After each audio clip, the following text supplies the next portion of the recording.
Hello, ladies and gentlemen. I hope I'm going live about now. It's been a full week, I believe, since I've been on. So I just wanted to do a quick rumor summary. I'm actually having a great time spending time with family and friends. So I was also feeling a little bit sick for a few days, but now I'm feeling very fine today. Hopefully, no allergies today, as my cat hopefully stays away during the stream. We have already Rosa joining the stream. Hello to everyone. Seems like the stream is working, at least according to my iPad. That's great. We have Benveni joining the stream.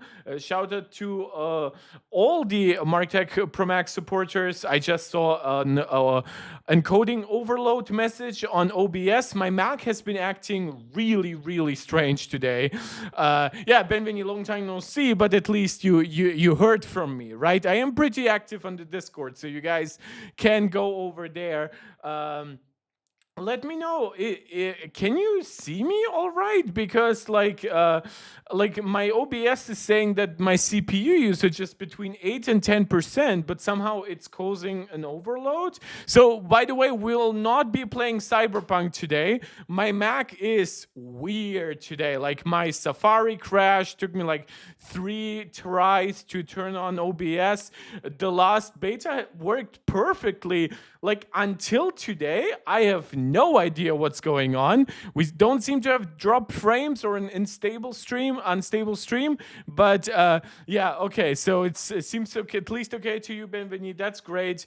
Yeah, but this is why, by the way, guys, I'm not streaming for the moment. Not only is the internet not quite up to par to what I like for streams today here, but also the issue is that I'm just waiting for very stable releases. Supposedly today we're getting the public betas of iOS 26 and all that stuff. So yeah, Benveni, you're like posting me. Well, thank you. That's like such a pleasing screenshot of myself. By the way, this is like Inception to the max. Thank you so much, bro. Yeah. So today we are actually going crazy, and we are streaming from Safari, because Chrome has been an absolute. We're streaming from Chrome because Safari has been an absolute nightmare to deal with today, and literally all the issues started like 10 minutes ago. So you guys know, I let you know about my good and bad experiences with betas, and of course the official releases of iOS and hardware and everything else, right? But today it's literally it's like a problem that connects to absolutely nothing, right? It's nothing that has happened before, not even dating back to the first macOS 26 beta. It hasn't happened on the third beta throughout most of the 2 weeks that I've now been using it. And now that we are like 2 hours away from beta 4, my beta 3, and we're potentially like just a day off from a public beta, who knows, maybe Apple even launches it today and not tomorrow.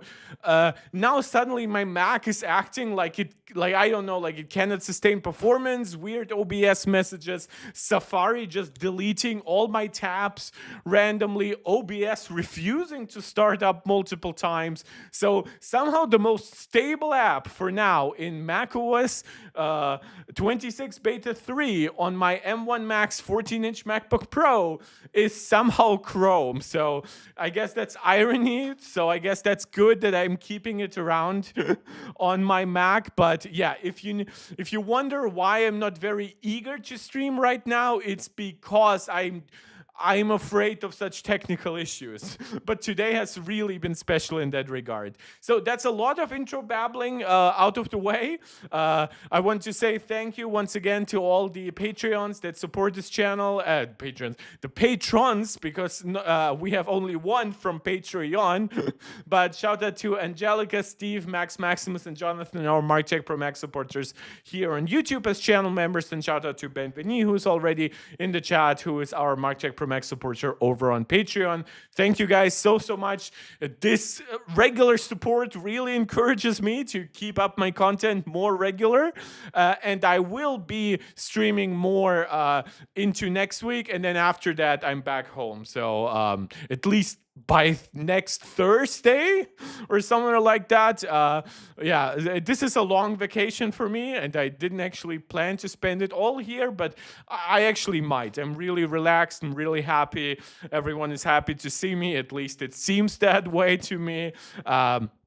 So yeah, I'll keep you informed. And yeah, guys, go to our Discord. That's the best way for now to connect with me. We have a few new faces there.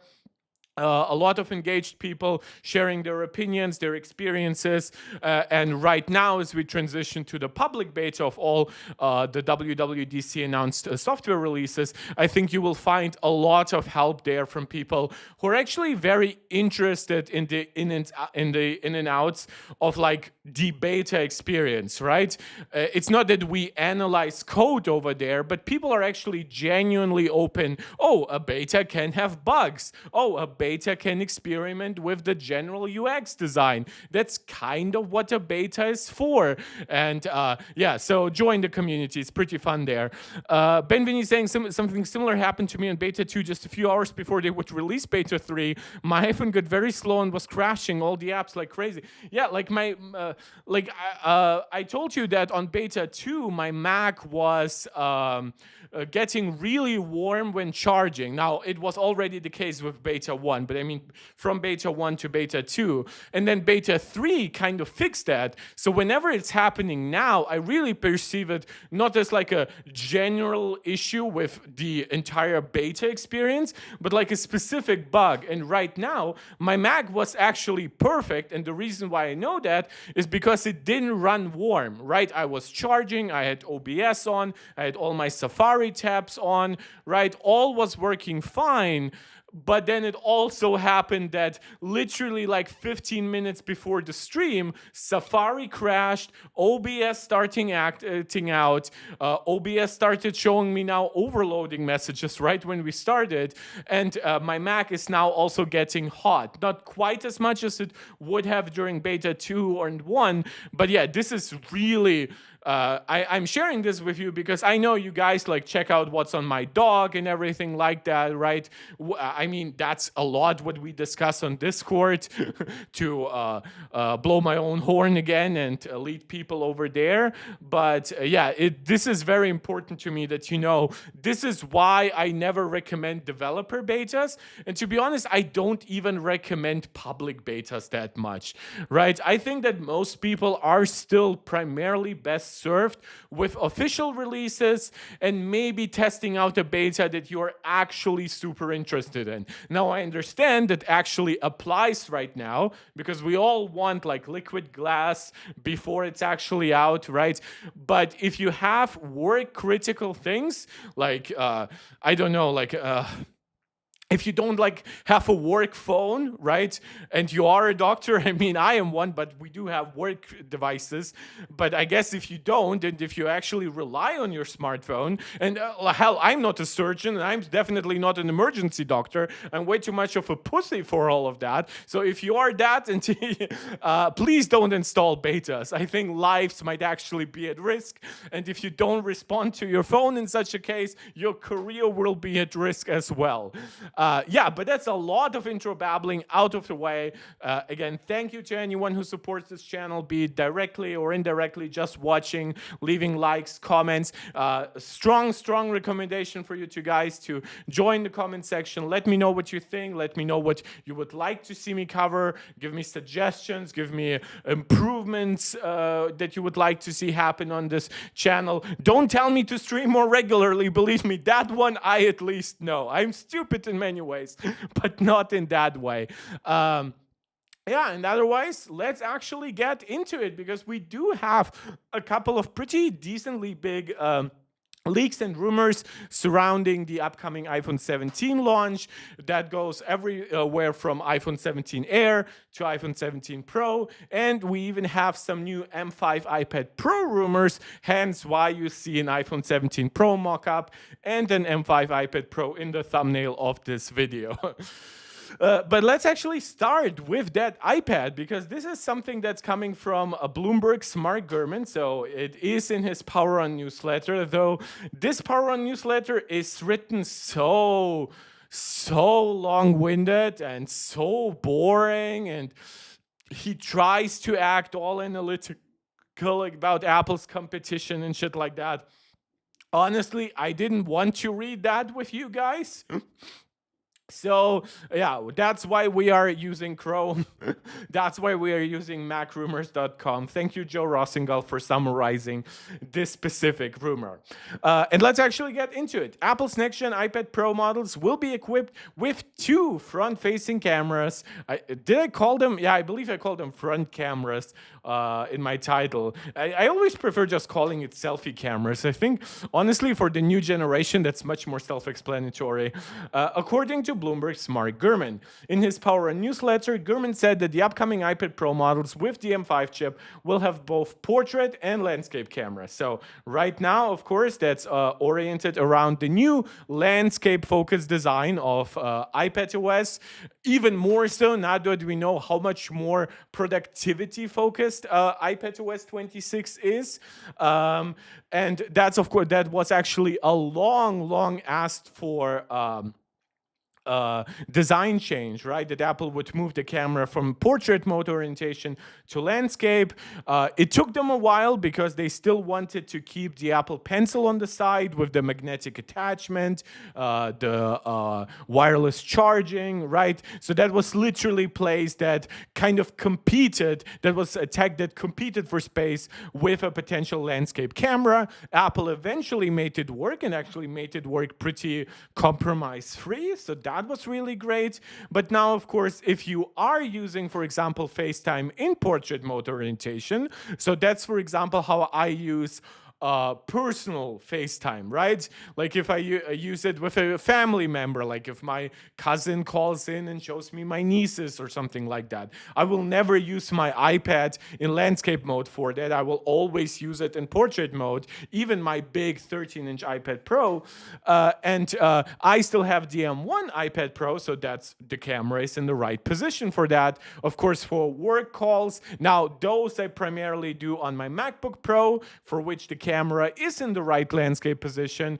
But yeah, on the iPad, I would definitely feel like I'm losing out on something if I was now forced to only do landscape calls. Or if I use it in portrait, it's weirdly unaligned. That's also not a great experience.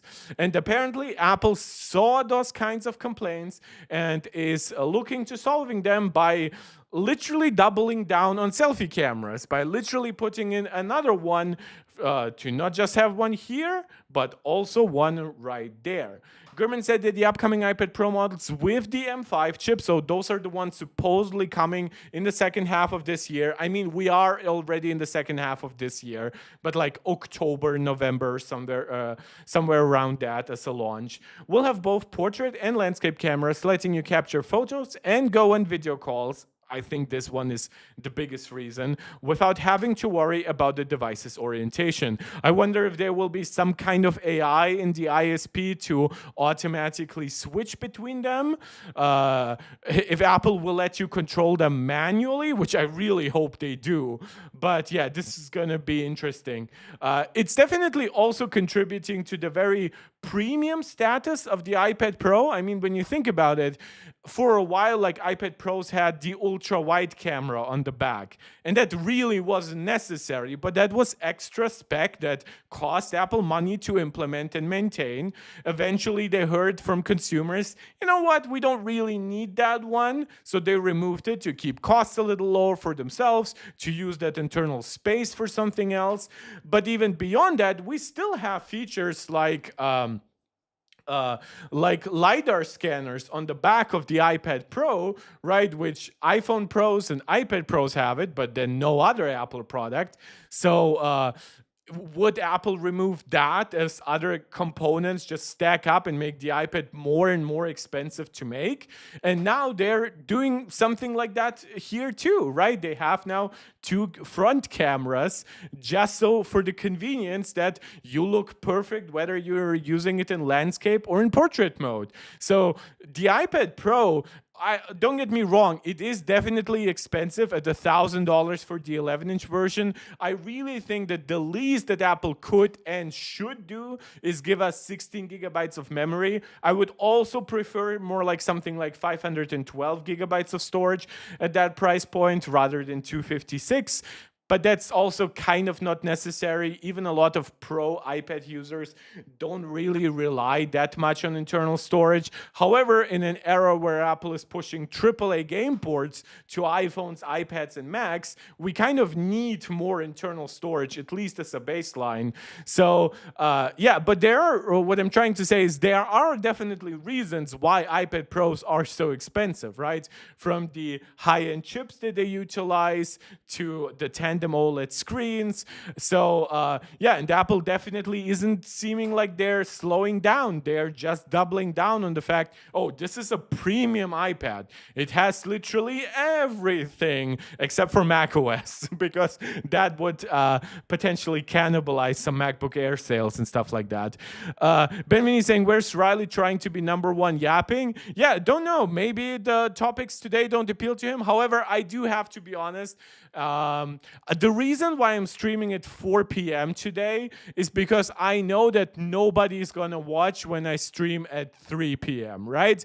Usually I start at 5 p.m., right? And then it's more of like, most people join at around 6 p.m. and then I stream for another hour or so, right? So, yeah, but obviously my mom is coming home, so I do try to not be an asshole while I'm on vacation. So yeah, that's I think Riley might just be time constrained, or he might not be interested in the topics today. But yeah, Benveni, I'm pretty sure you're getting the top spot in the chat today. Current iPad Pro models with the M4 chip have a single front camera. Not very surprising. When I saw that rumor, I immediately thought of like the Galaxy Tab, you know, right? The premium biggest version that has like a tiny little notch for its front camera. It would be hilarious if Samsung copied like that dual front camera aspect, but then needed to put in 2 notches. That would be really funny. Face ID, of course, works already in any orientation on the iPad Pro, though you do still have to align yourself with the Face ID sensors, right? I also don't think that Apple is gonna double down on the Face ID sensors inside the iPad Pro. I think that would be way too expensive. It would end up taking space away from other components. So just a single extra camera, I don't think will be too costly, will take too much internal space up. Yeah, I'm not against it. It does beg a little bit the question of like, well, how much more can Apple actually even improve the iPad Pro, at least with somewhat current technology? Like, don't get me wrong, I'm really looking forward to 2-nanometer chips, to Apple eventually using like a C2 or C3 modem inside iPads as well. Now we can have faster storage, right? iPads are about 3,500 megabits. They definitely could like roughly double that. They could also use Thunderbolt 5 rather than Thunderbolt 4, but that is very much complaining on a very high level. Most people using even iPad Pros, even paying $2,000 or more on those devices, will still be very happy with the current collection of technologies inside. So at this point, Apple is just kind of left with adding quality of life features and, of course, adding software features that people sometimes have been asking for years. And now that iPadOS 26 is around the corner, I'm kind of thinking that Apple really wants to make the iPad Pro as good as it can be, at least with current technology, to make sure that people see, oh, iPadOS 26 is coming out. Oh, it looks really sleek and modern. Oh, it's actually like much more productivity and more multitasking focused than previous generations of iPadOS. Oh, and there's a new iPad coming out just a month later, right? I think that will be a really good sales pitch, especially as we get to the holiday season. As we also see discounts on the existing M4 iPad Pro, Apple could also eventually play around with saying, oh, with all the multitasking stuff, M5 iPad Pro now doubles base memory and stuff like that, definitely improving some of the value proposition. So yeah, this is one of the things that I'm personally like not killer excited for, right? I'm not going to claim that this is like a must-have thing, but it's also not one of those things where I'll be like, oh, you know, Apple, why are you wasting money, right, that we then have to pay for, potentially for a feature that we don't really care that much about? No, I actually think this will end up a pretty good compromise. It will really once again reaffirm, like, you know, when Steve Jobs originally introduced the iPad Pro and showed how it's like usable in any orientation, right? Portrait and landscape. I think that Apple is just continuing to double down on this. Still shows that we don't have frame drops, but my iPad just was stuttery. So you know what I'm going to do? I'm just going to increase the fan speed and hope that any kind of issues might be solved from that. I have no idea what's happening with my Mac. It's really just the beta. Especially since Safari was like the main culprit, but like Safari right now isn't really doing anything. So let's hope it all works fine. Yeah, but that's about it for today's first piece of news. Speaking of iOS 26 and iPads with more functionality, let's talk about iOS 27 and Apple's first foldable iPhone. So supposedly, and this is continuing my summarization of Bloomberg's Mark Gurman's Power newsletter, is that iOS 26 has a big emphasis on features for the foldable iPhone, which is like he calls it like flagship software. This to me is not surprising at all. We have actually seen a lot of innovation coming in from like multitasking UI experiences in the last few years from foldable devices. I would put OnePlus and Google as one of the some of the companies who really did a lot to say, you know what, multitasking on foldables should look a little different from how multitasking looks on just a very large slab-like phone or even a mini tablet, right? So they experiment with some of that. Obviously, Apple will have other tricks up its sleeves. Especially in regards to stuff like a 2-nanometer chip, highly optimized OS. Apple will also be able to potentially leverage software that was written for the iPad, right? Which is obviously much more beautifully optimized for like a 4:3 aspect ratio. A lot of Android phones still have very stretched out, very unoptimized apps on tablets in general, but also on foldables in specific, not only because those foldables kind of are not large enough for a tablet-like experience to begin with, but also they have wildly different aspect ratios, like for example 5:4, right, rather than the 16:10 that a lot of Android tablets use. Nerd World joining the stream saying, hello Mark, what's up? I already talked a little bit about how I'm on a longer vacation, visiting friends and family.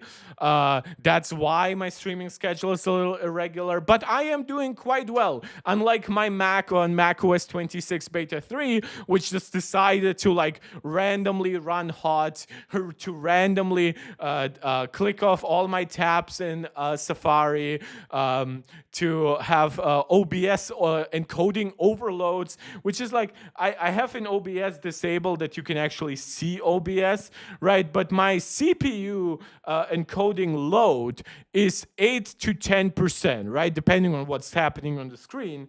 It's 1080p. I'm using a software encoder because I've always found that software, so CPU encoding, rather than using like the H264 or H265 media engines, they are less buggy in OBS, at least for macOS.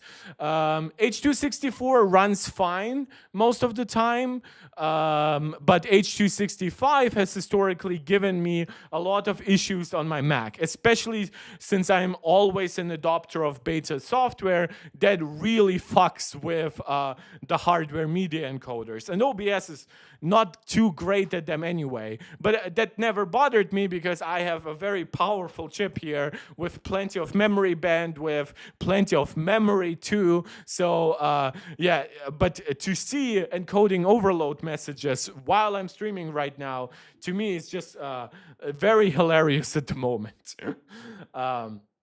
So you see Mark Gurman, how much he takes to write stuff that honestly could have taken, I would say, oh, this could have been like an email, but I don't think that joke lands too well, given that he literally sends out the entire newsletter per email form if you subscribe to it. Yeah, but this could have been a shorter email, is what I'm trying to say. Let's go back to Chrome, my savior for today. Writing in his latest Power newsletter, Gurman reports that iOS 27 will prioritize software features tailored specifically for Apple's first book-style foldable device. So at least it seems like most rumors, most leaks have now kind of finalized on the first generation foldable iPhone being an iPhone Fold, right? Not an iPhone Flip. And that to me is very encouraging because Apple has very good devices in those categories. Like they have a really nice large slab style iPhone, iPhone Pro, iPhone Pro Max. They have a really nice mini tablet, the iPad mini. But obviously, if you don't want to carry both around, I think that will be a really good solution. And one thing that I do hope, and this is now entirely my speculation, this is not based on any recent leak or rumor or anything, I really hope that Apple still makes it compatible, whether it's the current Apple Pencil Pro or some kind of special Apple Pencil. Honestly, I don't care. Whatever is the best solution. Even if Apple artificially locks up the original iPad Pro Pencil, I'm fine with that. This is a very margin-heavy device. This is something they really will want to make good money on. And honestly, I don't blame them because nobody forces you to buy this versus, like, I would argue you're kind of forced to buy a smartphone, right?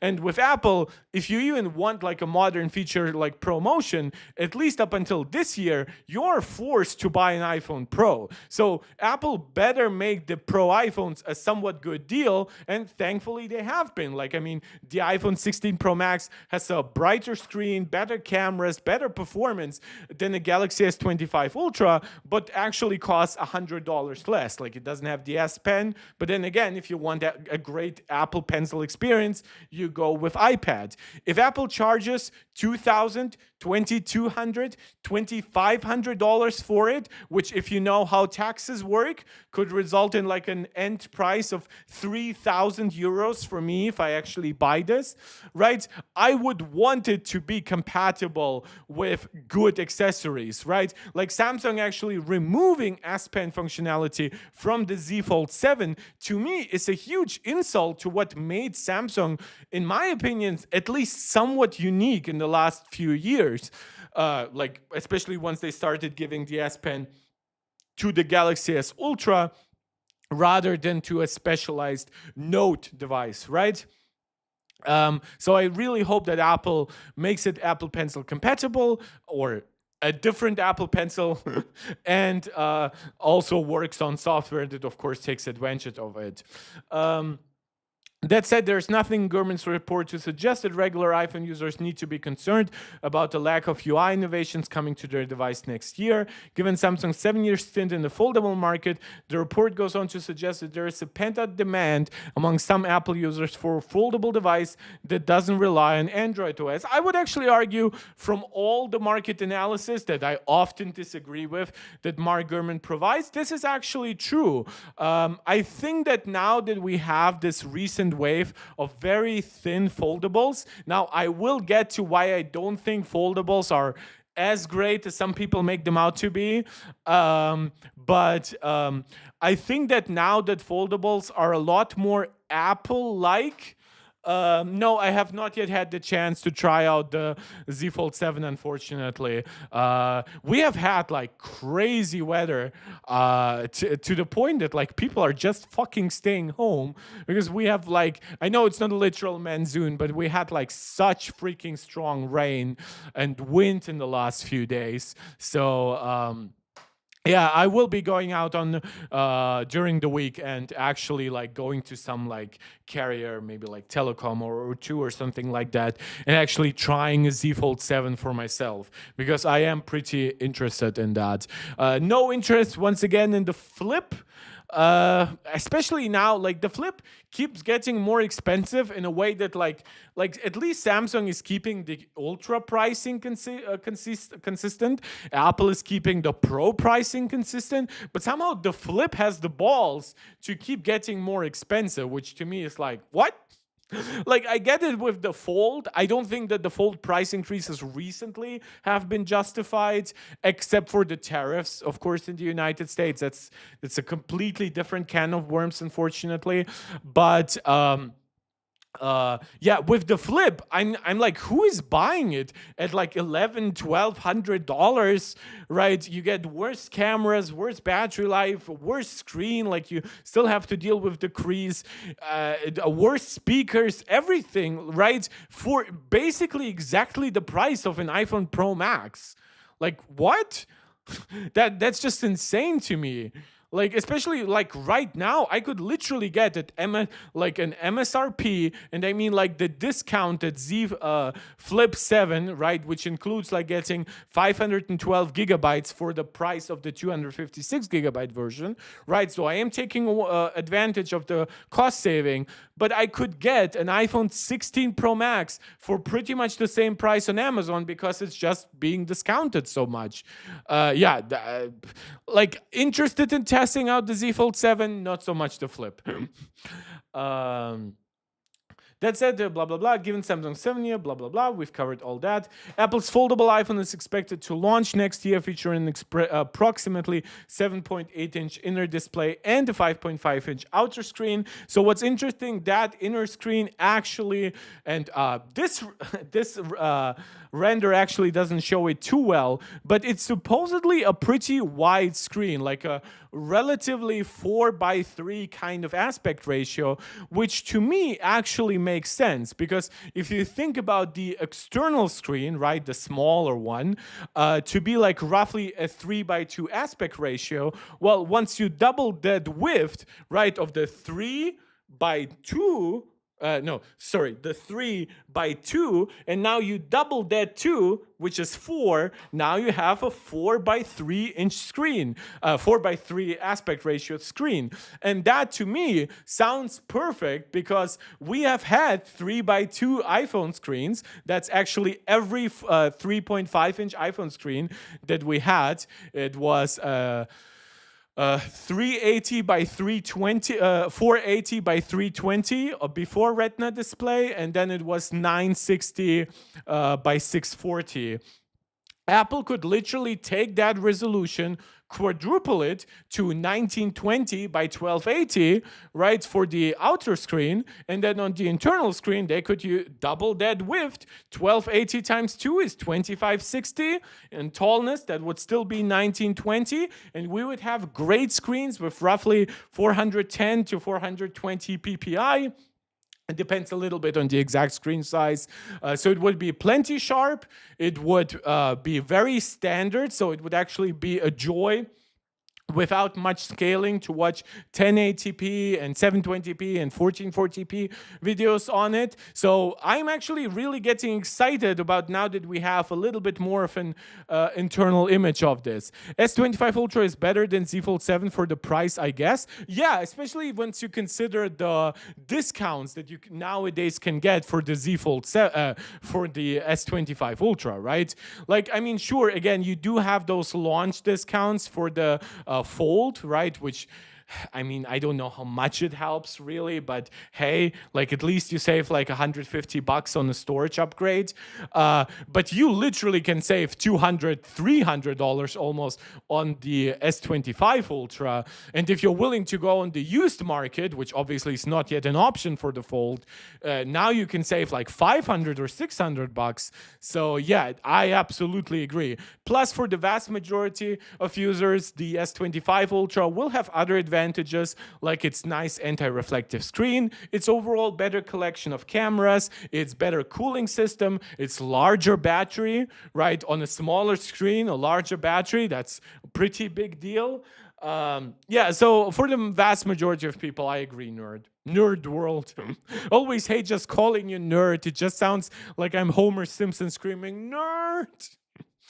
um yeah, were there actually any details here? No, right? Like Mark Gurman just basically said, oh, Apple is working on software features for this device, which is kind of like a duh moment. Like, of course they are. But I'm interested in seeing what the final end result is going to be here. Obviously, Apple introduced the improvements to the windowing mode, to Stage Manager, just in general to multitasking on iPadOS 26. I hope that they give basically all of those improvements to the iPhone, which of course includes stuff like the menu bar on top, the very Mac-like menu bar that you can invoke, the new multitasking gesture, like potentially flicking one app to one half of the screen and then it just automatically takes up that half, right? So you don't have to manually resize it if you are happy with just a perfect one-to-one aspect ratio, one-to-one like ratio between apps, which of course, if you look at this phone, right? I mean, it sounds pretty perfect to just make it like like like one app here, one app there. And I mean, Apple could even put into that crease, right, like that little separator that you find between apps on iPadOS and on macOS, but on iPad it's actually a little bit thicker, and it would literally be just in the crease. Now again, the rumors are that Apple is working on making the experience very crease-free, unlike current generation foldables. But if there is still even a hint of a crease, which I think there will be, I don't think it will be completely perfect. I think there are some good opportunities for Apple to play around with certain pieces of software to make it not quite as intrusive.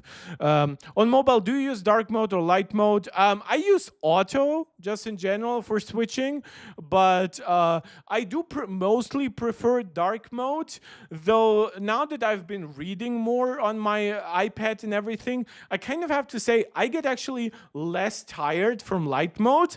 And with light mode, you can actually like keep your lights on in the room, right? It's just a much less intrusive experience. Like I feel like when you use dark mode, you're literally optimizing like for a dark room, like very little ambient lighting, right? While if you're using in light mode, sure, that's very intrusive if you're using it in the dark. But I don't know about you guys. I'm just much more in the light than I am in the dark, at least throughout most of my day. But sometimes right now, I honestly couldn't tell you which I use more with iOS 26 specifically, because I just constantly switch around between the two options just to see how liquid glass behaves differently between light and dark mode, right? So right now, I'm in a very experimental mood. Which of course is not very representative of most users. I fully acknowledge that. Yeah, so this was not a big report, unfortunately, and this is why I'm saying that latest Power On newsletter really should have been a shorter email. But yeah, we are getting a foldable iPhone either late next year, maybe at the very worst, kind of like early 2027. So, and Apple is of course working on software to make it work well, which that shouldn't surprise anyone, but hey, it's a nice confirmation to have from Mark Gurman.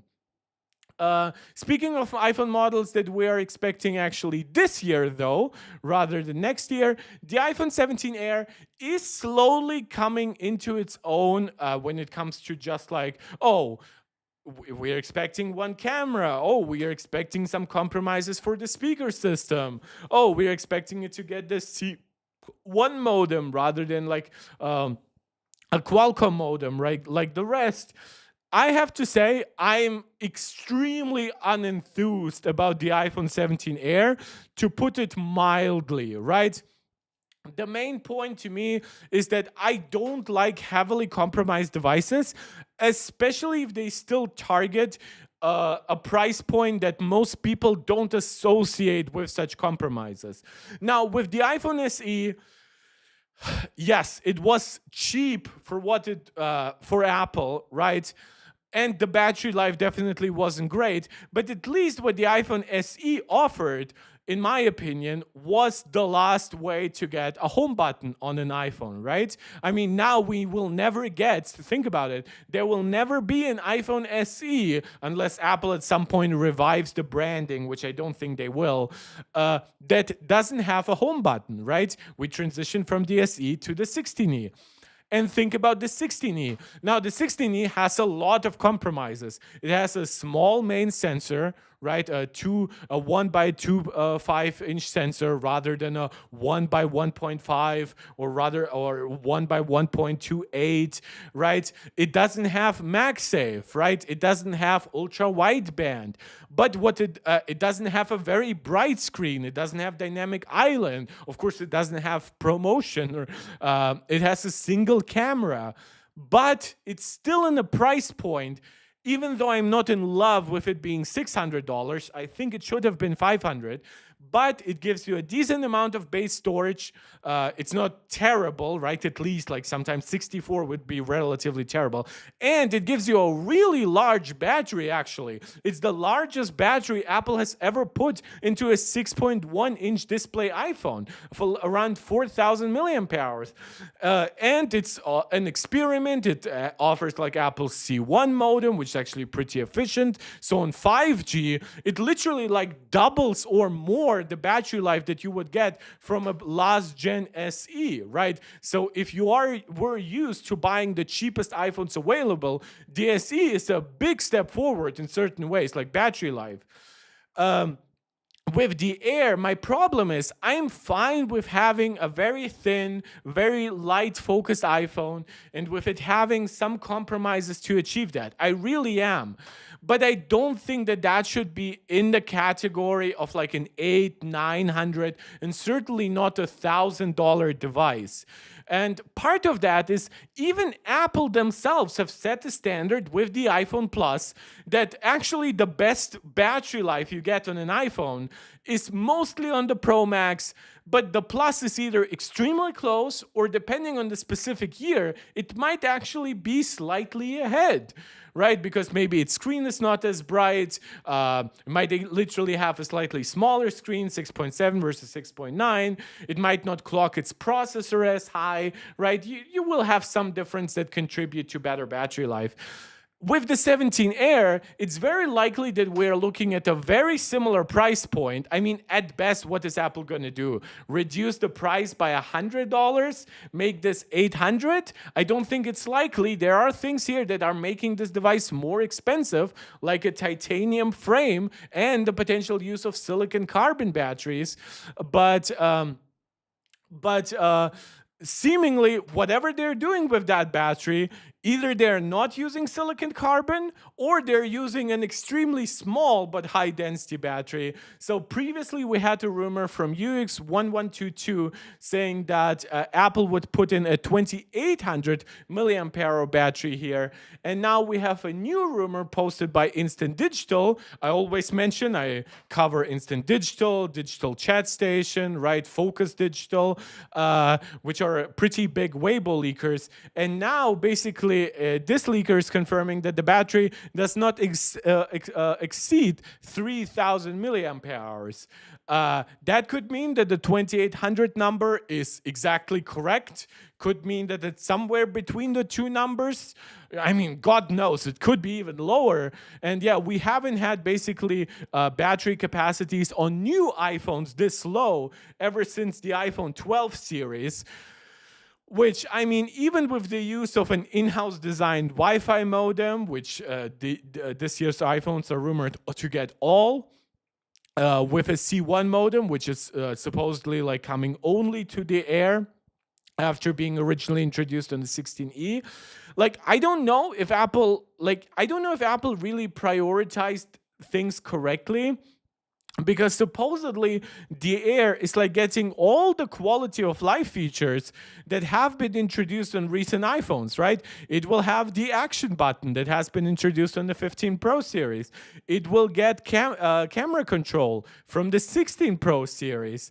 I really have no idea why Apple thought it's okay to get rid of stereo speakers and dual cameras and a decent battery capacity, but still maintain their recent focus on more buttons. Which, don't get me wrong, I love that focus. I think that focus is perfect for the Pro models because it makes them better camera machines. It makes them better for accessing shortcuts. And hey, like Nerd World, right now you're asking, do you think Apple AI will catch the Galaxy AI? Galaxy AI is ahead, but please don't buy into marketing terms. Galaxy AI is literally just a rebranded, slightly optimized Gemini. Gemini is ahead of Apple Intelligence. There's no question about that. Now, there are some questions which ones perform better on device. Everything to me shows that it's still Apple Intelligence that is supremely optimized for on-device processing. And I mean, you have to even consider Apple optimizes them for 8 gigabytes of RAM iPhones, right? Meanwhile, Google Gemini doesn't even get all its features on like 12 gig of RAM devices. But yeah, it's funny to me that like Apple will have all this focus on high-end features, including AI in recent years. And of course, this will get like 12 gigs of RAM, for example, but it will have an abysmal battery capacity. So yeah. Just to distract myself from what I consider pretty stupid news. Do I think Apple will catch up with Galaxy AI / an optimized version of Gemini on Samsung devices? Honestly, for a lot of on-device, for everything that's purely on-device, my answer is yes and then some, right? But for cloud stuff, honestly, I really have to explain that to you guys. Not because you guys are stupid or anything like that, but just because I think that I obviously spent a lot of time thinking about these things, which honestly, I don't wish that upon you. But think about just the different focus, right? Did Apple ever match entirely all the Google Assistant features with Siri in the past before we started calling these things artificial intelligence? Did Apple match all the Google search and YouTube integration that Android has, right? No, because those are very Google things. Those are very web things, right? Apple is not a web company. Apple is a company that exists in the modern digital web-based world, but Apple is primarily a hardware company that, because they really love their hardware and they really want to make it unique, they design their own software for it, their main operating systems, their own applications, from something very simple like their phone app to even sometimes making like their own office apps like Pages, Keynote, and Numbers, right? So Apple's focus here is different. Now, if you ever want Apple to suddenly make a general chat bot, honestly, unless next leadership, which is most likely John Turnus, changes their mind, I don't think we'll ever see like Siri competing on that front with Gemini or ChatGPT. And the reason is the same one why Apple hasn't made a competitor to Google Search or to YouTube, right? Because Apple is not a web company. Apple's research and development goes into a different direction.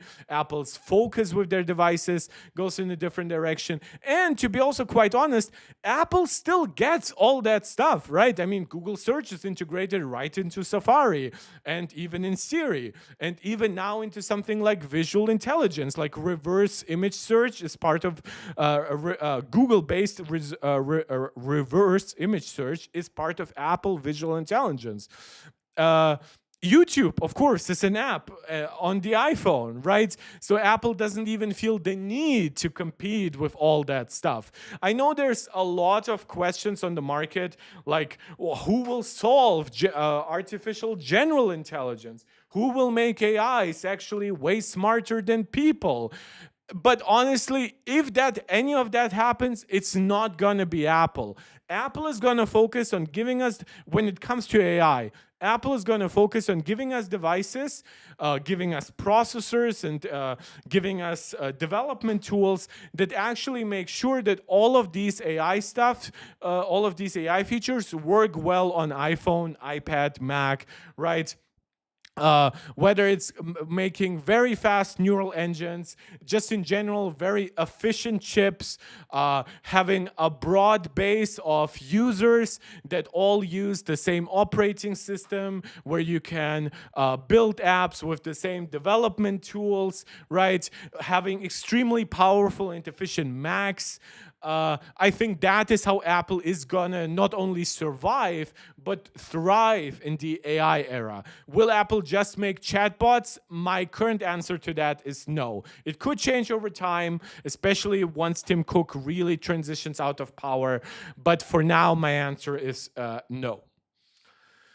So yeah, some battery capacity stuff. Obviously, the firm is 16 plus. That's a potential reduction of almost 2,000 milliampere hours. And yeah, Apple better make sure to make a killer battery accessory, right? Or to even better, give us a better default capacity than this rumor suggests. But also, of course, giving this device some compromises honestly might play into Apple's favor, because I mean, let's say the iPhone Air 2, right, just solves all of those issues. It suddenly has dual cameras. It has, let's say, 3,500 milliampere hours, right? It uses the latest, highest density silicon carbon.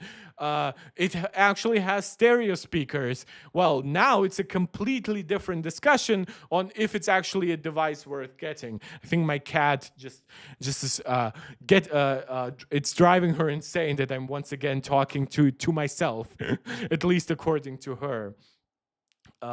Yeah, but that's I just have to say, with everything that has been leaking and been reported on with the iPhone Air, I am less and less excited about it. And I know some of you, maybe not even you, like the regulars, but like I know there is a perception that people like, well, I personally, but also people like me in general, oh, we just find the silver lining in any Apple product, right? People will tell people, well, if you want something that's extremely thin, get this. Honestly, I don't think I will. I will just tell people, you know what? The base iPhone just got a 6.3-inch device. It will not have potential band issues. It has double the cameras. It has larger batteries. I mean, what is the main compromise this year? 8 gigs of RAM versus 12 gigs of RAM? Honestly, nah. Just get the base 17 and let the Air, you know what, let Apple cook a little longer, and maybe an Air 2 or an Air 3 could actually convince you. But yeah, I'm just really not enthused about what I'm currently seeing, unfortunately. Now, one thing that Apple is definitely not enthused about is that Jon Prosser leaked the iOS, at that point, 19 design, which eventually turned into iOS 26. And you know that Apple is actually not very Nintendo-like. My cat was just trying to bite off my foot. Like, they don't spread lawsuits left and right, but when they really feel they have a case, they do. And this seems to be a really, really strong case for them. Like, I don't support like clamping down on free speech and journalistic integrity and all that stuff. However, once you actually read that stuff, and I strongly recommend you do, like, you can actually see the core documents online, because obviously it's a public case. I am entirely here in favor of Apple. And honestly, I'm not sure if Jon Prosser can have a career if what is being alleged here turns out to be correct. So obviously, you know that he reconstructed the camera app. He also reconstructed a lot of iOS 19 and 26 later on, but it started with the camera app, and then later off he showed off the messages app. And yeah, basically he gave us the first insight into liquid glass. I would argue it was a shitty insight. He was not really good at rendering the actual end product, but still, he definitely had some information here. And now this is how Apple is talking about it. Supposedly, Jon Prosser got the information from somebody called Ramazzotti, I assume. Not great at pronouncing Italian stuff. I have Greek roots, not Italian. But here is what Apple is alleging. According to Mr. Ramazzotti's message, while staying at Mr. Lipnick, that's an Apple employee who had an iPhone running iOS at that point 19, which later we now know is 26.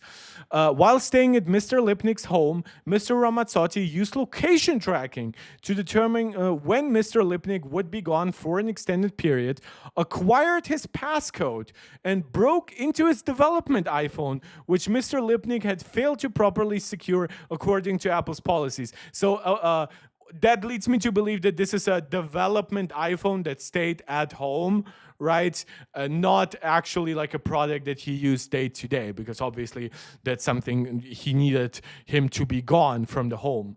As he detailed in the audio message, Mr. Ramazzotti made a video call to Mr. Prosser and showed iOS on the development iPhone. He demonstrated several features and applications, disclosing details of the unreleased iOS 19, later now known as iOS 26 operating system. Why they're heading into iPhone Air and why they're going to name Ultra? First of all, we have no idea if they will actually rename iPhones into Ultra. Honestly, with the Fold existing, I don't think that the Pro Max is going to be rebranded into Ultra. I think that the Fold iPhone is going to become maybe an iPhone Ultra, maybe Apple will have a special name for it. Honestly, I think Apple will stay far away from any Fold or Flip branding, because that's just way too specific and way too much associated with Samsung, and even to a degree like Google, right? Like with the Google Pixel Fold and whatever. So the branding is less of an issue. Now, why is Apple heading into the iPhone Air rather than continuing with what they have right now? The answer to that is pretty simple. The Plus iPhone has notoriously underperformed year to year. Now, it still makes it relatively often into like the top 10 of sold smartphones. So you just see the power that Apple has. But relative to the regular iPhone, right, the non-Pro, non-Plus iPhones, and then relative to the Pro models, which of course also benefit from higher profit margins, generally better perception because they just give you all the stuff you can imagine. The Plus just failed to excite Apple financially, I guess, because most people did not buy it. And you have to consider the iPhone 17 base model is most likely getting a 6.3-inch display, right? So now that would make it like so much more attractive than any Plus model before. Now, sure, Apple could, of course, compensate for that with a 6.9-inch Pro model, with 6.9-inch Plus model. But why would they? Because they're still selling a 6.9-inch Pro, and that's their highest price model, at least until the Ultra, the Fold comes out. They don't want to kill their margins. They don't want to kill their average sales price. So yeah, if you ask me, it makes actually a lot of sense. Now, if you asked me what would I have done in the case of Apple, to be quite honest, I would have just removed the Plus by the time the Fold comes out, and I would just say, you know what, at 6.3 inches and everything else, the base iPhone model is so great. We also have now a large collection of older Plus models that you could buy for a while if you really want one. But when it comes to the actual future of the iPhone, here's a great base model. Here's a Fold. Here's all the stuff we were doing with virtual reality and everything else like that. But Apple seems to be willing to still have a fourth device in the lineup that's not a Fold, at least not yet. And that, to them, the best solution seemed to be an Air. And we have had a period of time where the MacBook Air, for example, was a lot more expensive than the base Pro model.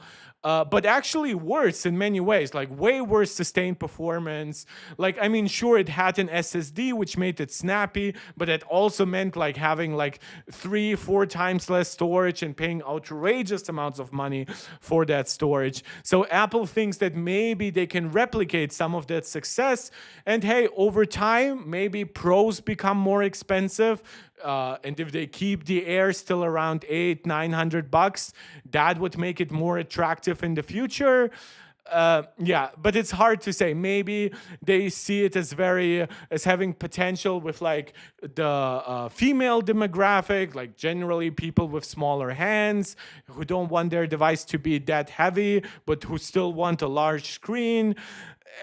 It is a little bit iffy because I do think that the logic here is not very sound, but I do see at least some of that.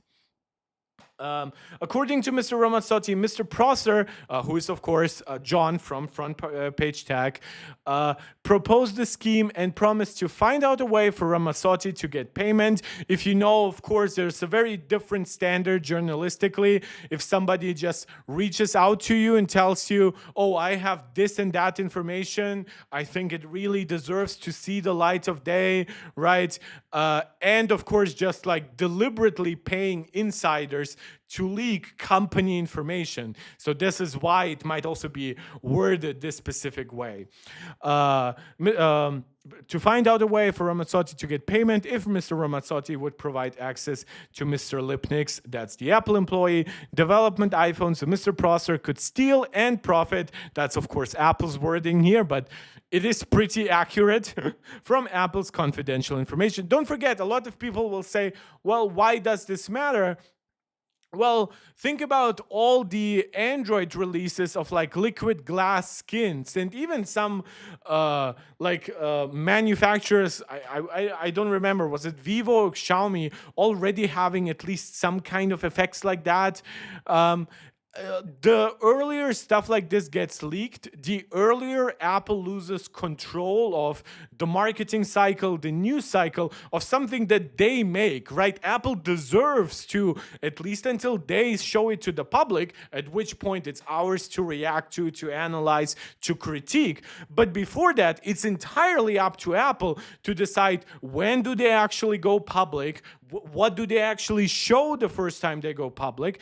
In a way, this creates some of the very problems that people complained about with the delay of Apple Intelligence Siri, right?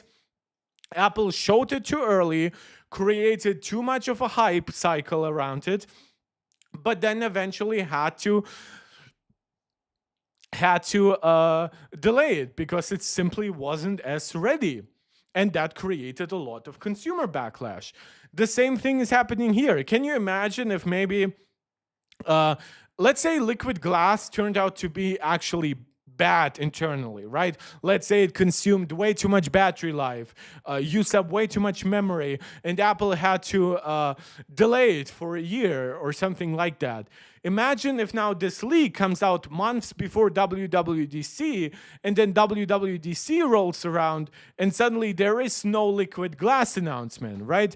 Now, at no fault of Apple's, suddenly people are disappointed with WWDC no matter what. So Apple does not want to be that much out of control, and in my opinion, they deserve to have that kind of control on things that are currently being confidentially, internally worked on.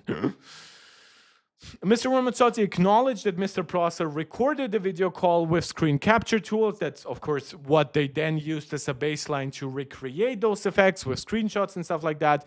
Mr. Prosser took videos of the trade secrets on the development iPhone, because don't forget, the entire design is still a trade secret at that point, kept them on his own device, and disseminated those recordings to others. And of course, he later then showed them off on his channel, and he did that entirely for a profit-driven approach, right? He did it to make money with it. He shared the recordings with at least one person who reported back to Mr. Lipnick that he recognized Mr. Lipnick's apartment. So I assume that's how it came out, which, like, how stupid do we have to be to make a video call but not immediately just go to screen sharing and actually show the fucking apartment in the video? And then Jon is actually stupid enough to share that video with the included apartment. They wouldn't even cut that out. Like, how stupid do we have to be, or blur it? Ultimately, Mr. Prosser profited of Apple's trade secret by at least sharing them in multiple videos. Of course, there's also the Twitter stuff. I'm not sure if he does have like a verified account that can collect money from Elon or something like that. But yeah, obviously, even just beyond YouTube video views, there are also Patreons that will keep supporting you if you are a big leaker. I'm not even sure if Jon has published anything in recent times. Front page tech. I think he just had that video where he was shitting on liquid glass. So 560,000 supporters. Oh, he made an iPhone Air video 2 weeks ago. Well, good for you, Jon. Well, I'm not sure if he will be posting that much Apple leaking in the future. Or anything, for that matter. By at least sharing them in multiple videos on his business YouTube channel, from which he generates ad revenue. So this is important because obviously when it comes to asking for any kind of compensation, now Apple could of course ask for even more, right? They could ask for him to go to jail for literally stealing trade secrets and exposing them. But at the very least, Apple can ask for financial consequences for Jon. And for that, they need a direct link between, oh, he stole it, and oh, he made money off it. And while Patreons and reoccurring revenue are part of that, definitely ad revenue per video is their best attack vector. That doesn't mean that they would be limited to the ad revenue generated by those videos, though. They could say, oh, Jon used that also to boost his account in general. And of course, they could ask for financial damages to be considered of like, oh, this came out way too early.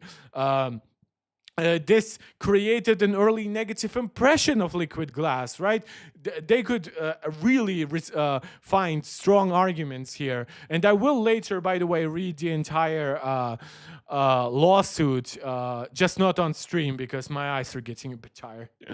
Apple goes on to detail the lengths it goes in order to protect its trade secrets and how confidentiality plays a big part in its development process. This is a good argument here on Apple's part because if you are a company like Google, I would almost argue you have way less of an argument, like at least specifically to, for example, like the Pixel smartphones, right? If you come out and say, oh my God, our Pixel phones got leaked earlier, that hurt us so much. And then the judge looks at it and is like, oh, your sales are always trash. Oh, your devices always leak. Almost making us think, oh, are you doing this on purpose? But now you're complaining because something that happens every year happened again, right? For Apple, it's very different, right? When something leaks, really big leaks at Apple, then it's really felt. The company also says that although it fired Lipnick, again, this is also like a good argument on a moral perspective against what Jon is doing, because yeah, Apple has to take actions here. I mean, I guess they could have just like, I don't know, like put him on probation or something like that. But yeah, he was the baseline from which this thing happened. I mean, not that he facilitated it. I doubt that Apple is like gonna sue him for anything, even for like negligence. I don't think that they would have much of a case here. But yeah, firing him is definitely up to them. He was also kept in the dark about what happened until he learned about it through others, who claimed to have seen Mr. Lipnick's apartment in a video recording from Jon Prosser, just showing just how stupid this entire process has been. Apple also claimed that it doesn't know whether Prosser has more confidential material that he has yet to share, as the development iPhone additionally contained other unannounced design elements that remain confidential. So Apple still has some things up their sleeve that they apparently have not yet shown at WWDC and in further events, which isn't surprising. Like, right, like for example, John also leaked that the next gen iPhones would have simultaneous video recording from front and back cameras, right? What happens if that also happened from this kind of leak, with that kind of like really, I would argue, almost evil approach?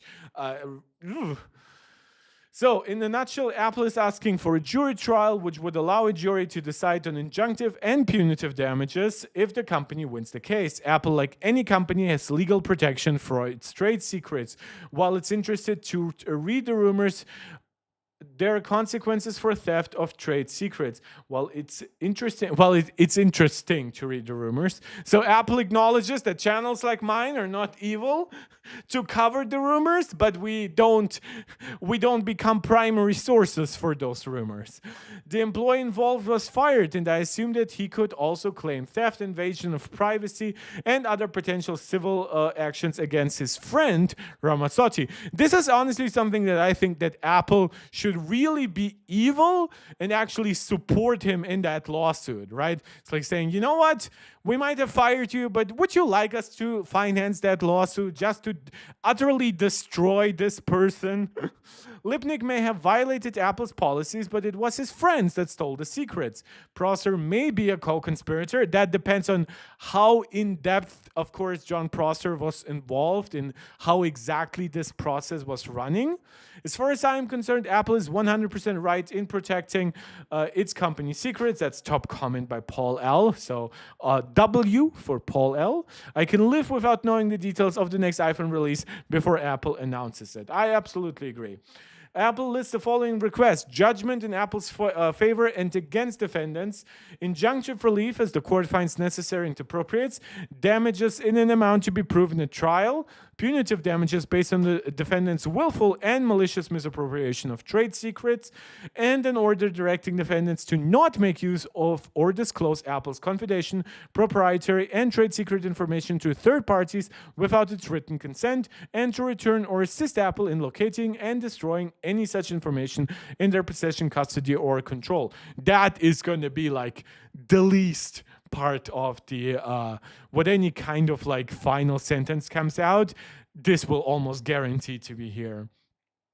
Like even if you acknowledge some journalistic value in what was achieved, the fact that we are talking like objectively about trade secrets, just making sure that none of the other stuff leaks, is very important. Prejudgment and post-judgment interest at the maximum legal rate is applicable as an element of damages that Apple has suffered as a result of defendants' wrongful and unlawful acts. Yeah, the money here is going to be hilarious because reasonable attorney's fees and costs incurred. You bet your fucking ass that Apple's attorney fees are anything but reasonable. Now, the judge might not force Jon Prosser simply out of like his own personal limitations to cover all of Apple's attorney fees, maybe like half of them.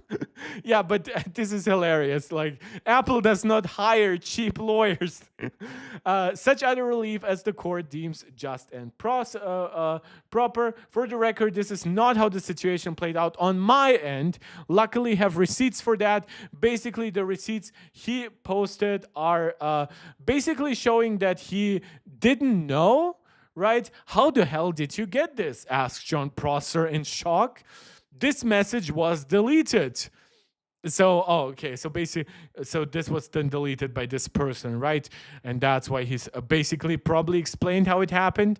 And then he basically asked him for secrecy. What was deleted? Oh, so he probably posted it before John even read it.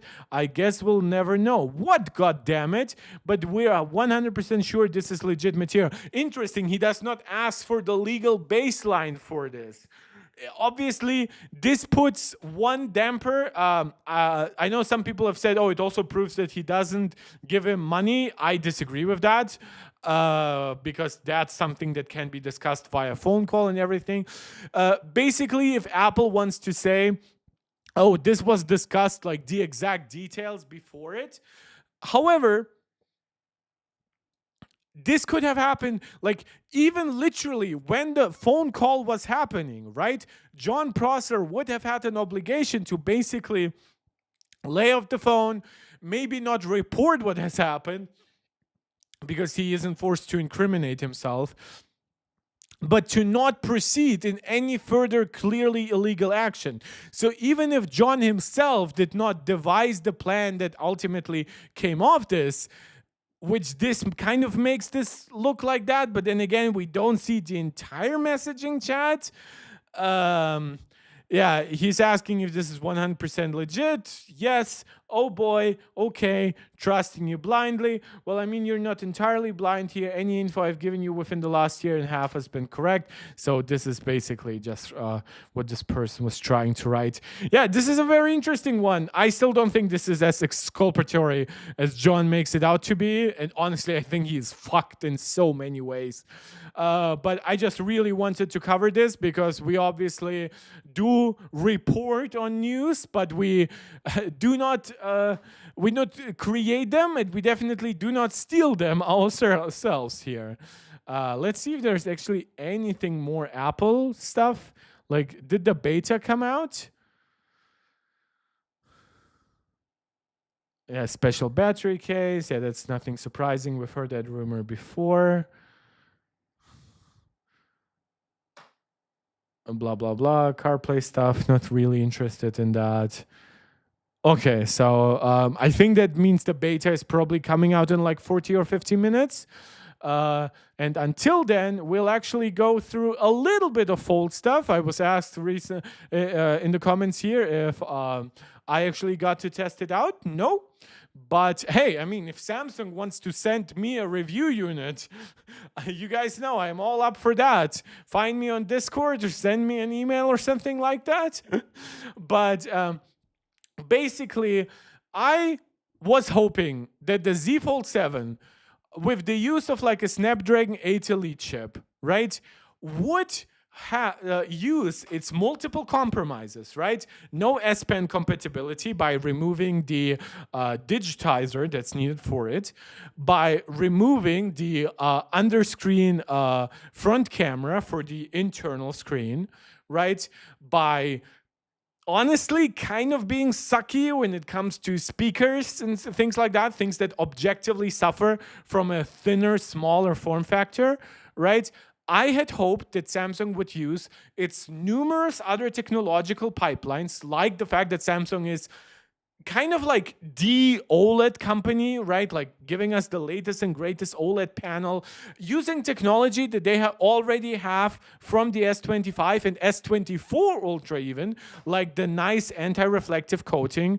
Oh, by the way, I think I actually didn't copy wait, or did I report on it in the previous video? No.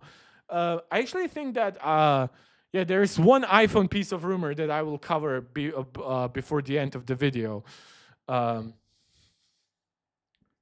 iPhone anti-reflective coating, because I think that's one of the websites that's that didn't survive my Safari crash.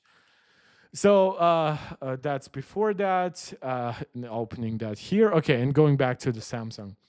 So we have a larger internal screen, pretty squarish aspect ratio. I mean, what's exactly the math here? 2184 divided by 1968. That's a 1.109, so 1.11 ratio between the screens. That's roughly 5 by 5.5 inch, 5 by 5.5 aspect ratio. So it's a very square aspect ratio. So that's kind of a bummer because I do like me a wide screen. Like the iPad mini is 4 by 3. So that's tiny bit disappointing. But hey, at least it's larger, right? So it's not a trash compromise. Ben Vinny joining again. Why can't they put anti-reflective screens on fold phone? The problem is I'm not asking even it on everything, right? I'm not asking it for the internal screen, but they didn't even put it on the outer screen, right? And also both screens, if you look at it, look at their brightness levels. The iPhone is at 1800, Pixel is well over 2000. They have a really good display controller. That's of course for the fold. They go even higher, like 400 on like the Pixel 9 Pro regular, right? 1400, once again, like Samsung, you do supply actually the screens for many of these other foldables.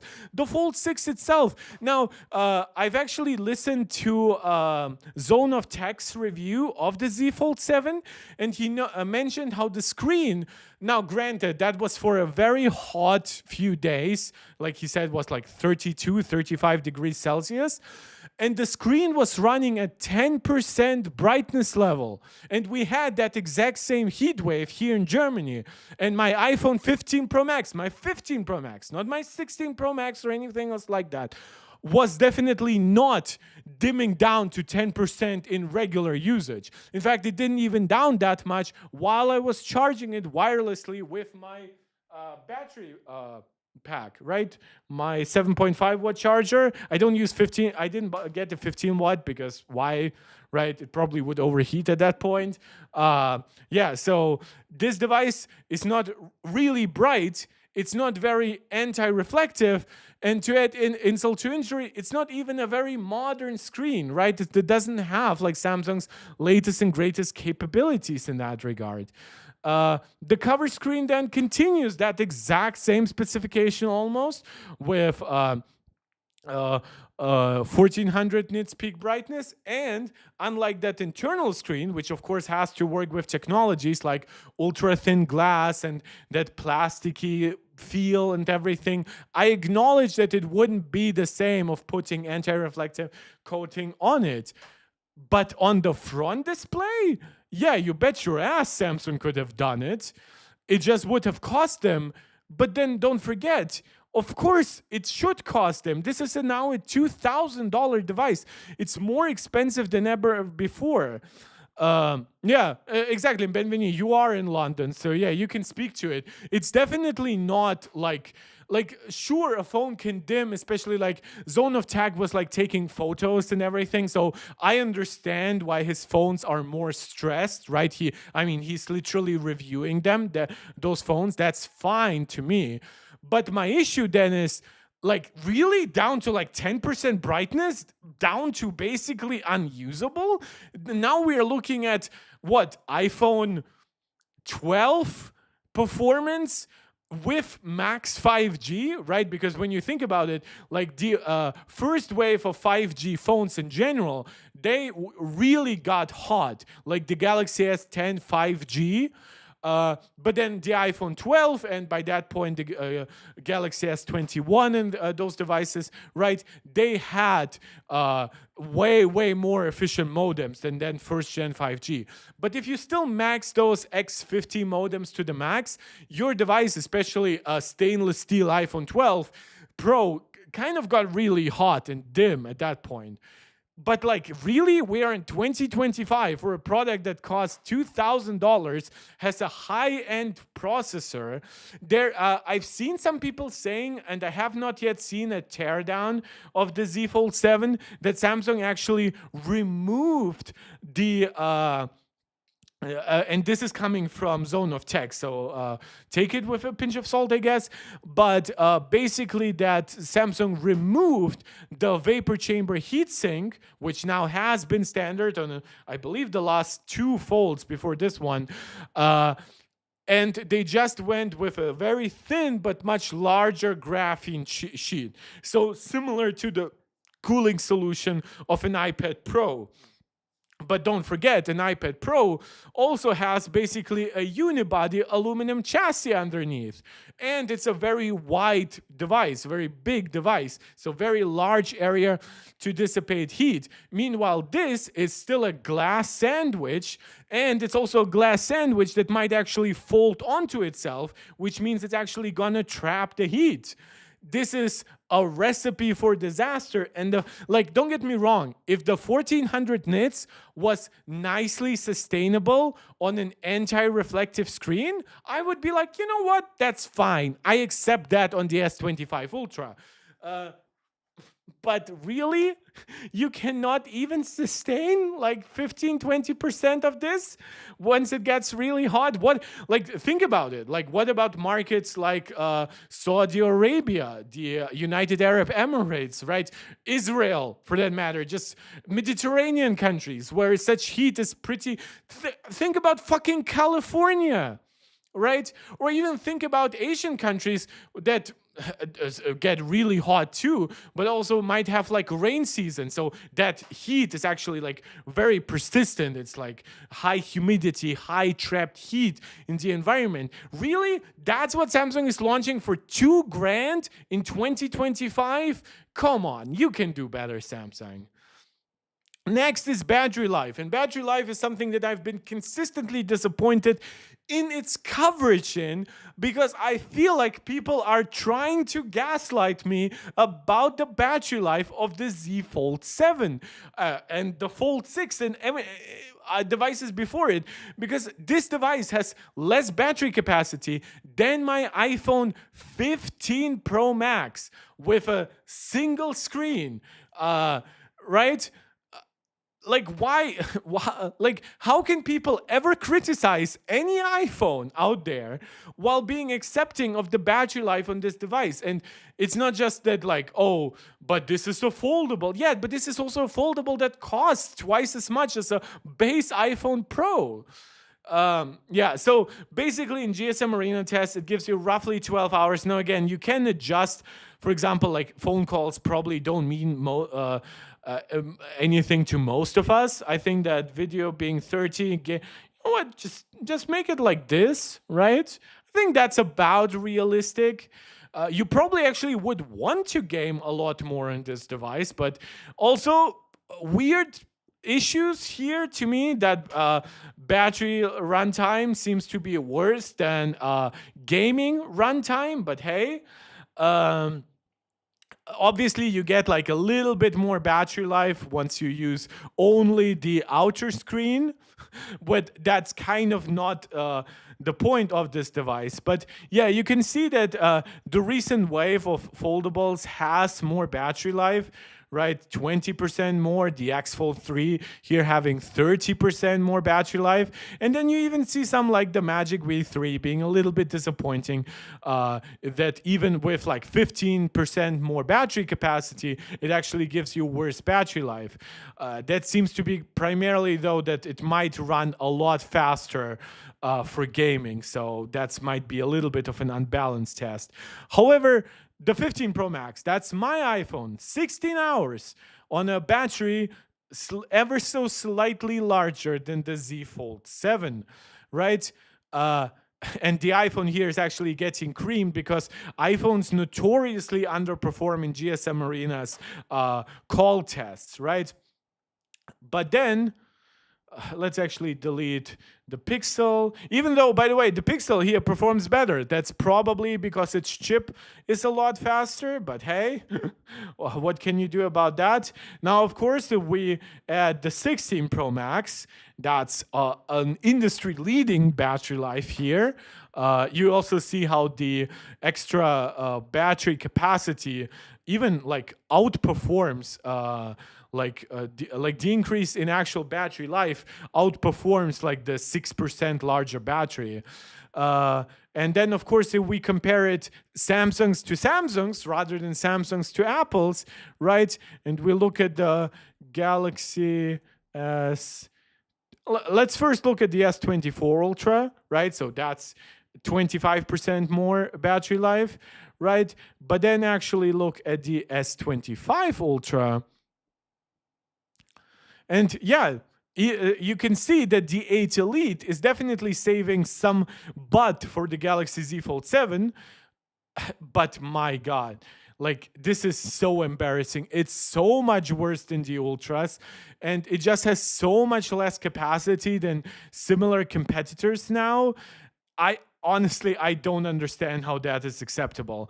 Next, charging speed is limited to 25 watts, which by Android standards is terrible, but even iPhones give you like 27 at least. So yeah, that's a disappointment. And don't forget, this is not a very well-cooled device, so the actual charging curve is not great either. But yeah, hey, it's still better than the Fold 6 at least. Then it's something very important to me, and you guys know it, that's important to me, because I shit on Apple for potentially making it worse on the iPhone 17 Air, and that is having a poor speaker system. This is outrageously bad. If you know, lower LUFS are better, at least in this testing. So this is not a very loud device. It also doesn't seem to have a very wide sound stage, even though that's literally its biggest advantage, because think about it. When unfolded, you literally could have speakers here, I mean, if you wanted to go crazy and the device wasn't as thin, I mean, you could have a quad speaker system all around it, right? Or you could even make like a trick, like you could have a speaker down here, but also then a speaker up here, right? Like something that's very much optimized for like that way. It's both wide and tall as the speaker system. There's so much that could be done here. I mean, we know it's somewhat doable because we know that other foldables even do it a little better, but we also know that Apple builds like the iPad Pro that's 5 millimeters thin, and it has a phenomenal speaker system. Could Samsung at least have achieved half of that, right? That I'm not asking for them to match it, but yeah. So the battery life isn't great. The display, for a more expensive product, is not better than previous generations and doesn't even have all the quality of life feature of a now 1.5-year-old Samsung Ultra, much less like a 6-month Ultra.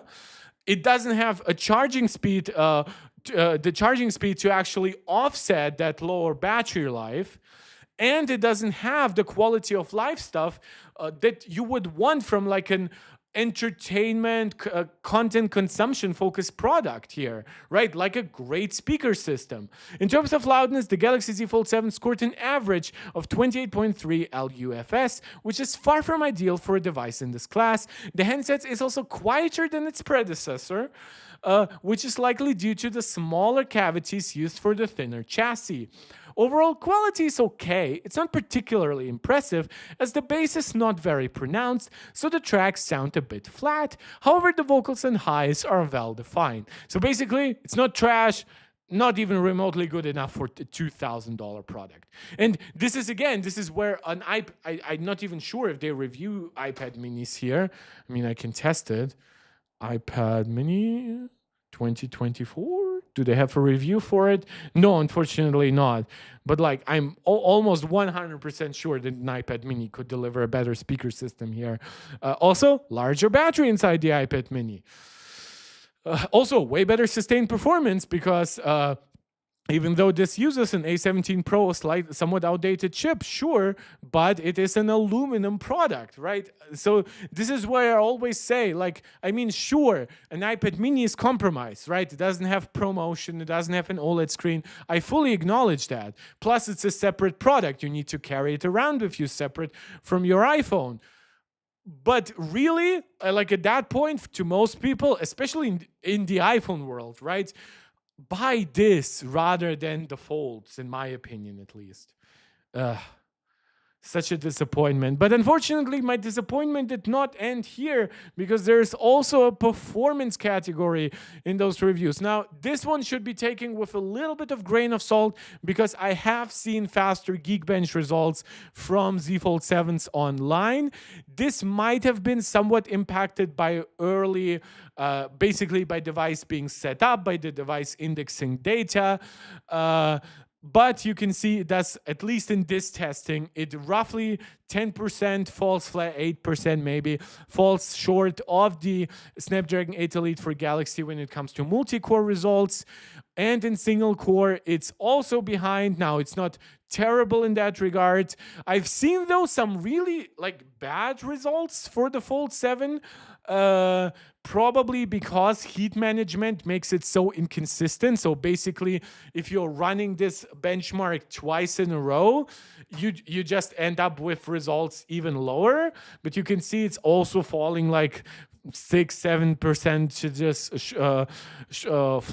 short of the S25 Ultra here. The Edge is a little bit faster, but then again, this is mostly just silicon lottery, especially since single core is much less likely to be impacted by the thermal performance of the product. It now gives you generationally worse Antutu results, which, if you know, Antutu, for example, was actually kind of advertised for the 8 Elite to be like a 3 million points in Antutu. The 8 Elite for Galaxy definitely does not do that. It's way closer to actually the Snapdragon 8 Gen 3. But now what's funny about the Z Fold 7 is now that it actually in some ways falls short of not the 8 Elite, not the 8 Elite for Galaxy, which has underperformed in gaming-related tests and graphics-related tests. No, it's actually falling short of the Snapdragon 8 Gen 3. And you see a similar story with 3D Mark testing here. Unfortunately, they still refuse to just jump on Steel Nomad for some reason, but hey, I guess that's up to GSMArena. And worst of all, sustained performance. As expected, the Galaxy Z Fold 7 throttles heavily under long CPU and GPU load. In fact, the CPU and GPU start to throttle shortly after stress tests have started. The silver lining is that the outer temperatures are more than decent, which again, this could be vastly different depending on if it gets hot outside and the device already has the heat soak from that. Now your headroom to run anything more demanding, to run your screen in a bright way, that all completely falls to the wayside. But hey, at least in their test, it was comfortable to hold. Which again, also is the question, like, if what we see here, right, this is the throttling of the chip, right? So down to 60%, that's kind of a typical result, but don't forget, it's 100% is lower than the 100% you see on other Snapdragon 8 Elite devices, right? You see a 55% stability rating in Wildlife Extreme. I'm actually interested, what's the stability for the S25 Ultra here? Again, I still don't like them using Wildlife Extreme, but at least it makes them comparable to other products. Wildlife Extreme stress test. Wait, does it not show the number in that way? 47.9. Okay, so it seems like starting, okay, 6434 to 3000. Let's say 6500 to 3000 as a drop. So where is this one then located?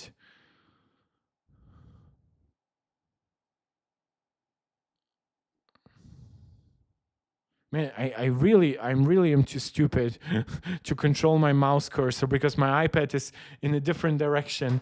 So, okay, yeah. I apologize. So basically, the lowest loop score is roughly 10% higher here than on the Galaxy. Then again, the Galaxy is not the best performer when it comes to 8 Elite devices, when it comes to graphics. It's more of a...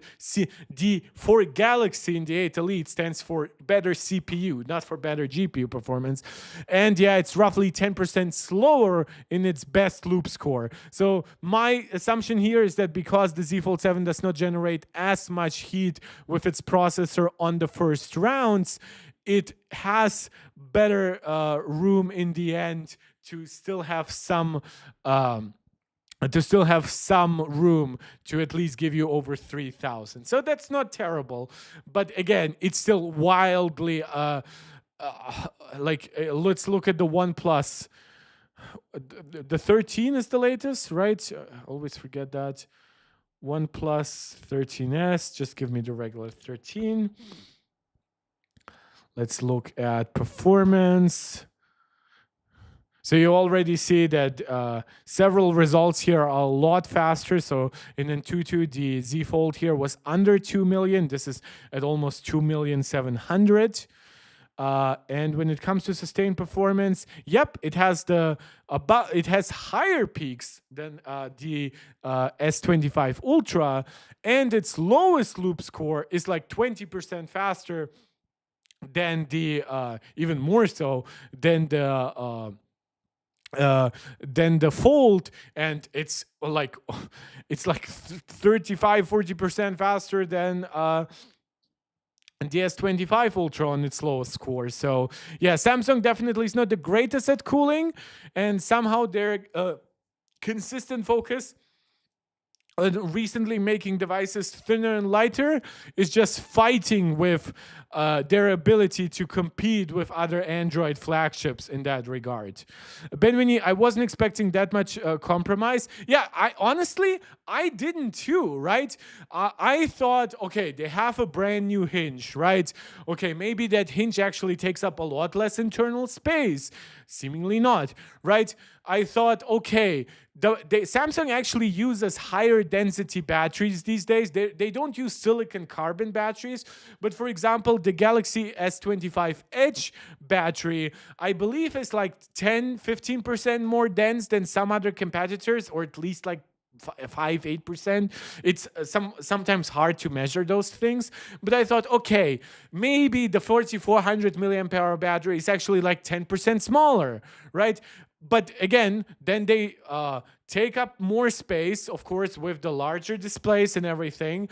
They have the 200 megapixel main camera.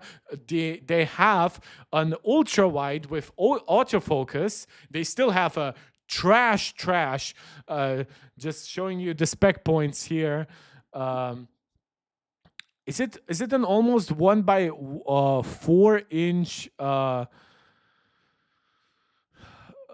Man, can I not open the tech specs from this? Okay, Z Fold 7. So it's where is it? So its selfie camera is weird, right? 10 megapixels. For some reason, you go back to like a standard cutout, but you cannot be bothered to make it like 12 at least. Also, you cannot be bothered to even make those like, I don't know, like the same. No idea what's going on here, but okay, that's not too terrible. But then you look at the telephoto. Not only is it barely zoomed in by this standard, it's a 10 megapixel, and on 10 megapixels it's 1 micrometers in size. You will literally have constant situations where in low light conditions this 200 megapixel f1.7 1 by 1.3 inch sensor, those are good specs, will literally be better for zooming in, especially in low light conditions, especially for moving objects, than this 10 megapixel with roughly equating to 1 micrometers per pixel. Again, 0.6, that's because obviously it has way more pixels. F2.4 telephoto. So I have no words, and it apparently does not have any kind of, like, I mean, it does have optical image stabilization, but nothing to the level that, like, for example, the 15 Pro Max and 16 Pro Max telephoto camera. For example, one reason why it outperforms larger sensors, wider apertures often in low light conditions is because it has probably the best optical image stabilizer on any smartphone telephoto camera. Apple has been pretty good with their sensor shift optical image stabilizers. Yeah, this has none of it. It's just a small, terrible sensor, which at that point, I would rather you remove it, give me even 200 milliamp hours more battery, right? Also, once again, what are you doing with the hinges that you cannot fold them flat, right? Like, to those of you who can do the math, 4.2 times 2 to me is 8.4. How is it 8.9? Oh, it's because it doesn't fold flat. It still has a gap, which makes this device more prone to scratches as shit goes into in between the panels. But also, like, just make this 9 millimeters, 9.5 millimeters, right? But make it fold flat, and then make the actual individual halves like roughly 5 millimeters, right? Like roughly the thickness of a current gen iPad Pro. And some people might say, well, now that will make it thicker than Android competitors. Well, yeah, but your Android competitors at least use like silicon carbon battery tech. If you're not willing to do that, you have to make other compromises. The compromises cannot be trash battery, outdated display, not using technologies from the S25 Ultra, removing S Pen support, making the speakers worse, having poor sustained performance, being like 2 or 3 generations behind any other Android flagship when it comes to charging speeds. I saw a lot of influencers saying that Fold 7 had amazing battery life and the crease was gone. So first of all, the crease is 0 gone. There is nothing happening unless the digitizer level was responsible for the crease, which, spoiler, it wasn't. Nothing has happened in the Z Fold 7 to make it less creasy.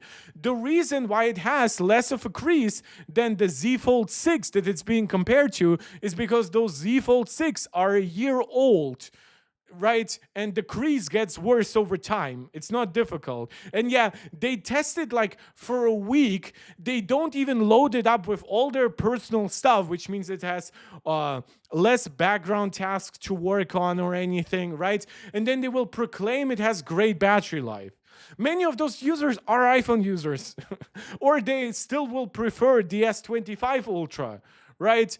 And so any other products, they will just test them, you know what, it works and it doesn't run out of battery after 15 minutes. Oh, that means it's great. It's completely bullshit. It's bullshit. Oh, my cat is here. Guys, say hi. Leave a super chat for Bella. Bella is saying hi to you. She's probably getting hungry at this point. I'll feed her right after the stream is over. Yeah. But we are getting close to the end. Oh my God, her hair just, of course it got right into my eyes. How could it not? You little hairy monster. But speaking of the anti-reflective coating that Samsung did not give to the Z Fold 7, there might be some really good news on the horizon for the iPhone 17 Pro. Now, while I was researching for this article, I showed you that in April, basically the old rumor about the 17 Pro is getting anti-reflective coatings on their screens was dead, right? Supposedly the manufacturers did not have enough yields for it, right? It would have potentially delayed iPhone production, but now seems like it's actually might be being activated and might actually have good enough yields to make it into the 17 Pro after all. This was originally a Mac Rumors article, so I'm just going to be fair and read it from Mac Rumors rather than 9to5Macs.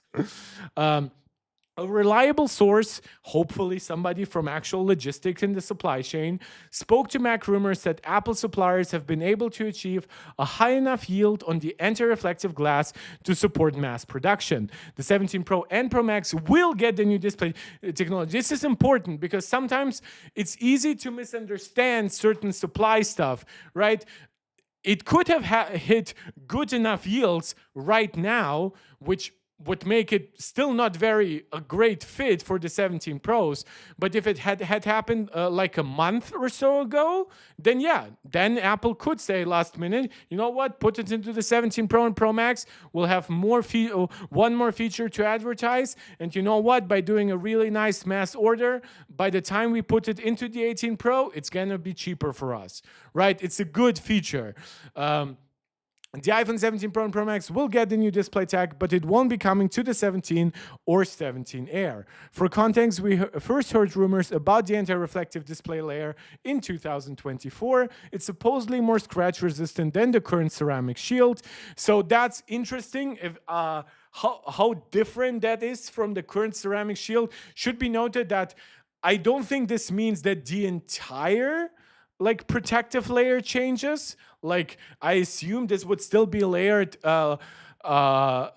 branded in some way related to the ceramic shield, but at least the uttermost layer should be different. So the iPhone 17 models that use it may be able to hold up to wear and tear. This is interesting because part of this rumor is not just that this layer is more anti-reflective, which maybe it's up to the level of the S25 Ultra. I always like the idea of the anti-reflective coating of the S25 Ultra, but I also find that it still mutes color a little bit. Don't get me wrong, it's not as bad by any means as like a matte screen, but still. So even if this reduces reflections by 20%, that's to me is great. And if it further reduces the proneness to scratches, then this might be the first iPhone in a decade that I might actually use without a protective cover glass. Earlier this year, Apple was having problems with scaling the display coating process, and it seemed like the feature was going to be cancelled as a result. Adding the anti-reflective layer was too laborious, I apologize, and it was slowing down production. The process has since been improved, and the new display is once again a possibility. I don't like this phrasing because I really want this to happen. I think this could be one of the hidden killer features because, again, the Galaxy S25 Ultra, it might not get super bright with its 1400 nits, but it might not need to get as bright as a similarly spec'd iPhone because it has a better anti-reflective coating. If this will result in iPhone to be as visible at 1,000 nits as the current iPhone is at 1,500 nits, then it's a massive win for battery life, sustained performance, even like sustained battery capacity, right? Because heat degrades batteries over time. So that could really come into play. Current iPhone models have a fingerprint-resistant oleophobic coating and a ceramic shield, but Apple hasn't focused on anti-reflectivity for the iPhone display like it has for iPad and Mac displays. Obviously, that refers to the nano coating, right? Like basically like micro scratches on the screen that disperse the light into all kinds of directions, which to us is perceived as the display being less reflective, right? Because it doesn't reflect all of it back into our direction. But this wouldn't quite work for the iPhone because those screens need a lot of special, tender love and care. They need a lot of attention. They also don't work really well with cover glasses, which I assume this would still be very much built for because Apple knows that that's what a lot of their clientele uses. And yeah, Samsung's Gorilla Glass Armor cuts down on reflectivity up to 75%. Again, it does have a little bit of an impact on how vibrant colors look, but it is a compromise that I think most people are willing to take. If Apple gives us even half of that, while of course maintaining an overall brighter screen, that's just killer to me. That will be really great. Guys, we've been streaming now for about 2 hours. Thank you to anyone who joined. Let me quickly check if there's any new news and rumors that I might have missed. Not by Mac rumors. Let's see, by 9 to 5 Mac. tvOS. Okay, so all of these news sites, they are struggling to find something to talk about. I understand the struggle. We are, of course, getting close to the official release of the Google Pixel 10 series and, of course, the iPhone 17. So prepare for me to cover all of that. I'm really looking forward to. Supposedly, the iPhone 17 announcement would be in the week of September 8th. So like September 10th, 11th, or something like that.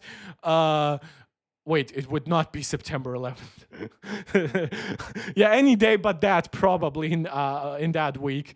But yeah, I'll be looking forward to doing that coverage with you guys. Of course, I will be covering leaks and rumors and beta releases before that. We are probably getting iOS 26 beta 4 in like 5 minutes or so, or an hour and 5 minutes, depending on how early Apple is today. But yeah, I'm really grateful that I actually was able to stream today. Had a lot of fun. Was actually able to internalize those leaks and rumors myself, which I didn't quite have time to do before the stream. So it's an opportunity for me to learn, for you guys to learn. Last shout out for you to do the YouTube jazz, as we call it around here, subscribing, liking, sharing, commenting, supporting directly with channel memberships, super chats, super stickers, right? And of course, joining the Discord, the Discord, for now it's only one, joining the community, interacting with us. Link to all of that is in the description of this channel. Thank you so much. I'll see you guys next time. This is Mark Tech, tuning out.